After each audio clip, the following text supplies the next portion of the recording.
နက်ပြန်မလုပ်မယ်ဆိုတဲ့အကျင့်ကိုအနိုင်ယူလိုက်ပါတစ်မှာအိမ်မက်ကြီးကြီးမားမားတွေရှိပေမဲ့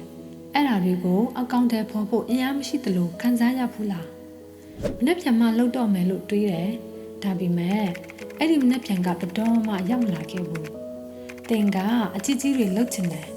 ဒါပေမဲ့အစပြုဖို့တောင်အများခက်ခဲနေသလိုခံစားနေရတယ်စာအုပ်တအုပ်ရေးမယ်ဂျင်းဆော့မယ်ဒါမှမဟုတ်အတစ်တခုခုလေးလာတင်ယူမယ်လို့တွေးမိပေမဲ့တကယ်တမ်းကျတော့ဖုန်းပဲထိုင်ပုတ်နေမိရယ်ဒါမှမဟုတ် TV ကြည့်နေမိရယ်ဒါဘာကြောင့်ဖြစ်ရတာလဲဒါကအတင်အမြဲတမ်းပြင်းရည်နေလို့မဟုတ်ပါဘူးအကြောင်းရင်းကတော့လုပ်ရမယ့်အလုပ်တွေကအရန်ကြီးမားနေတယ်လို့ခံစားနေရလို့ပါတခုခုကအရန်ခက်ခဲတယ်လို့ခံစားရတဲ့အခါတင်ရဲ့အုံနောက်ကတော်ပြီးပိုလွယ်တာတခုခုပဲလုပ်ရအောင်လို့ပြောပါတယ်ဒါပေမဲ့စိတ်မပူပါနဲ့တင်သားကိုပြုတ်ပြင်လို့ရနိုင်ပါတယ်ပြည့်ရချင်းဆိုတာတင်ရဲ့ပင်ကိုယ်စရိုက်မဟုတ်ပါဘူးနော်ဒါဟာအကျင့်တစ်ခုတက်တက်ပါပဲအကျင့်တွေကိုပြောင်းလဲလို့ရပါတယ်ခဏစဉ်းစားကြည့်ရအောင်ပါတင်ရဲ့ညီမချက်ကမဖြစ်နိုင်ဘူးလို့ခံစားရလို့တင်ဘယ်နှခါလောက်ရပ်တန့်ခဲ့ရဘူးလဲပတ်စံစုချင်တယ်ဒါပေမဲ့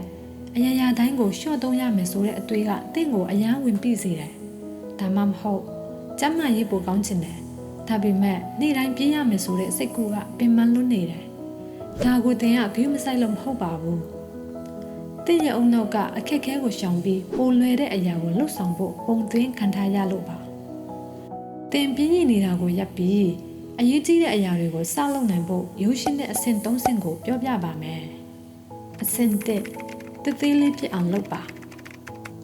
အလုပ်ကြီးကြီးတွေကကြောက်ဖို့ကောင်းတယ်လို့ခံစားရစေတယ်ဒါကြောင့်သူတို့ကိုတသေးလေးဖြစ်အောင်လုပ်ပါဥပမာတင်ကစာအုပ်တအုပ်ရေးချင်တယ်ဆိုပါစို့စာမျက်နှာနေရာရေးဖို့မစင်စားပါနဲ့ဒီနေ့အတွက်စာတစ်ကြောင်းပဲရေးပါတင်းငယ်တဲ့ခြေလမ်းတွေကစာလုပ်ဖို့လွယ်ကူစေပြီးတင့်ကိုစိတ်ကျေနပ်မှုပေးစေပါတယ်တောင်တလုံးကိုတက်တာနဲ့တူတူပါပဲထိတ်ဆုံးကိုတခါတည်းခွန်းတက်လို့မရပါဘူးနော်တလန်းပြီးတလန်းလှမ်းရတာပါကိုယ့်ရင်မှန်းချက်တွေမှာလည်းဒီလိုပါပဲသိငယ်တဲ့အောင်မြင်မှုလေးတွေကစုပေါင်းပြီးကြီးမားလာပါလိမ့်မယ်ဥပမာဂီတာတီးသင်တဲ့အချိန်မှာအသစ်တစ်ခုသင်ချင်တယ်ဆိုရင်တရက်ထဲနဲ့တချင်းတစ်ပုတ်လုံးတက်အောင်မကြိုးစားပါနဲ့ဒီနေ့ကော့တစ်ခုတည်းကိုပဲလေ့ကျင့်ပါအချိန်ကြာလာတာနဲ့အမျှအဲ့ဒီသိငယ်တဲ့ကြိုးစားမှုတွေကကြီးမားတဲ့ရလဒ်တွေဖြစ်လာပါလိမ့်မယ်အဓိကတော့ချက်ကပြည့်ပြည့်စုံမှုကိုအာရုံစိုက်ဖို့မဟုတ်ပဲတိုးတက်မှုကိုအာရုံစိုက်ဖို့ပါပဲအဆင့်နဲ့လွယ်ကူတဲ့လှုပ်ရိုးလှုပ်စင်တွေဖန်တီးပါတင်းရဲ့စိတ်သက်စွမ်းအားတစ်ခုတည်းကိုပဲမမီခိုပါနဲ့စိတ်သက်စွမ်းအားကကုန်ခန်းသွားနိုင်ပါတယ်ဒါပေမဲ့လှုပ်ရိုးလှုပ်စင်တွေကအရာရာကိုအလိုအလျောက်ဖြစ်စေနိုင်ပါတယ်ဥပမာတင်လေးချင်းခန်းလှုပ်ချင်ရင်ကိုဖနက်ကိုအိပ်ရပြီးမှကြူချထားလိုက်ပါ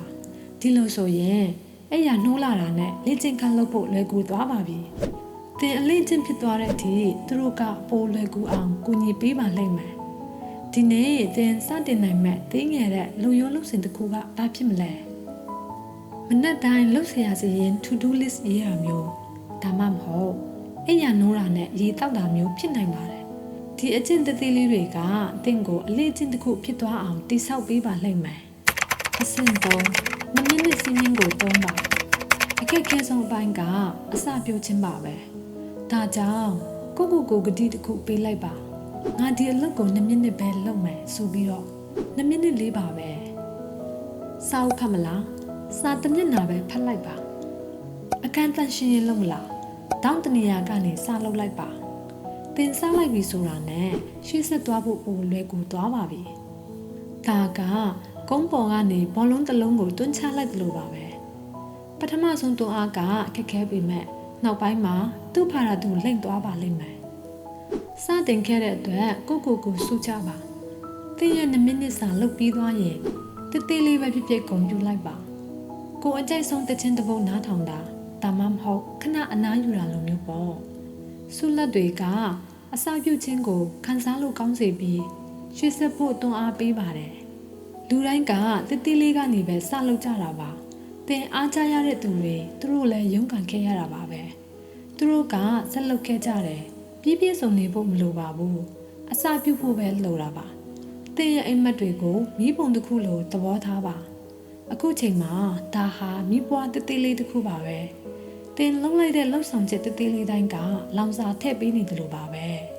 လောင်စာတွေဆက်ထည့်ပြီးပါမကြခင်မှာဟုံဟုံတောက်လောင်နေတဲ့မိဘုံကြီးတစ်ခုဖြစ်လာမှလိမ့်မယ်ဒါဆိုအဲ့ဒီမီးကိုစောင့်တောက်စေဖို့ဒီနေ့တင်ဘာစားလို့မလဲရှုံးနေမှကိုမကြောက်ပါနဲ့လူတိုင်းကရှုံးနေဖူးပါတယ်အရေးကြီးတာကပြန်ထပြီးထပ်ကြိုးစားဖို့ပါပဲရှုံးနေခြင်းဆိုတာအောင်မြင်ခြင်းရဲ့ဆန့်ကျင်ဘက်မဟုတ်ပါဘူးဒါဟာအောင်မြင်မှုရလာဖို့ရဲ့အစိတ်ပိုင်းတစ်ခုပါဒါကြောင့်ကိုတနာကျင်နာပြီးရှေ့ဆက်လိုက်ပါသင်ကရီမန်းချက်ကြီးပြီးပြင်းနေတယ်ဆိုရင်တစ်အလုပ်တွေကိုသေးအောင်လုပ်ပါနှစ်လွယ်ကူတဲ့လုံယုံလုံစင်တွေဖန်တီးပါသုံး2မိနစ်ပဲစူးစမ်းပြီးစတင်လိုက်ပါဒါပါပဲပြည့်စုံတဲ့အချိန်ကိုမစောင့်ပါနဲ့အခုပဲစလိုက်ပါ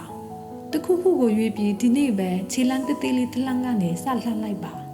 သင်ရဲ့အိမ်မက်တွေကသင်ကိုစောင့်နေပါတယ်သွားပြီးအကောင့်ထဲပေါ်လိုက်ပါဒါကိုအမြဲတတိရပါပြည့်စုံဖို့မလိုပါဘူးဇွဲရှိရှိနဲ့လှုပ်ဖို့ပဲလိုပါတယ်ပုံမှန်လှုပ်တဲ့စူးစမ်းမှုတတိလေးတွေကတောင်ကြီးမားတဲ့ပြောင်းလဲမှုကိုဖန်တီးပေးနိုင်ပါတယ်ဒါပေမဲ့အခုချက်ချင်းစောင့်လုပ်ဘူးဆိုရင်ဇွဲရှိဖို့ဆိုတာဖြစ်မလာနိုင်ပါဘူးနော်ဒါကြောင့်ဒီနေ့ကစပြီးချက်ချင်းအကောင့်ထဲပေါ်လိုက်ပါ